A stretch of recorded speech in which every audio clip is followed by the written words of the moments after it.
Se tens dúvida do talento, porra, pergunta só no TZ. Ele é mormon e pausa comigo. E você, porra, é só mendigo. Puto, olha pro meu estatuto. Eu só tô contigo, você puto. Tu deves me respeitar mais, então menos. E das vezes que eu dividi, você não entendeste essa barra. Pra entender, tens que dar dividir.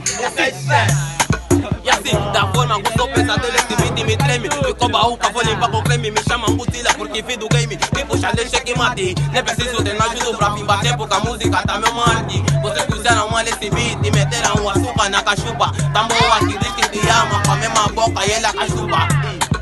E assim, tá pensando que a tua mãe é mecânica. Quando eu passo ela me repara. E os meus adossos treinam judo, tão vi com solto bico da cara. Quando eu pego o beat e dispara. Minha boca é uma arma, dispara. Lhe dei cartela, só que dispara. Lhe dei manguela, quis banana. Quando eu mutava da sabana. Botas gostam passar comigo porque sabem eu sou muito bacana. E essa bem pensa que me engana. Vamos embora, vai.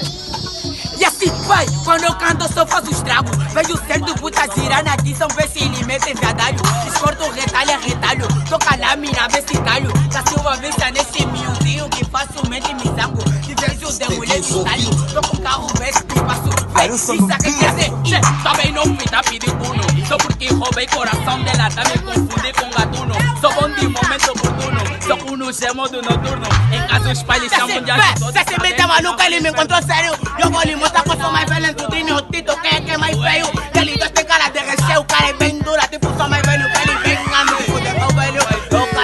Vim com o novo flow, tem uma leguine. Todas sabem que eu sou pintura, né? Já não quero outra, sou já da Dine. Tive um tempo ausente e tem saudade, né? Puto disse canta, mas ninguém tá vendo. Era tá Dine que Yunga dele vê. Bem se mexe muito, sou um ele vê. Disse que oram muito, mas com pouca fé. Eles têm chá, Yunga o café, Kiri. E ela gosta de comer cenoura. Foi na minha velha e diz que é cenoura. Às vezes gosta de chouriço. Pode estar contigo, mas chouriço. Na festa só come cachupa. Pode estar contigo, a babaro e vegan, mas come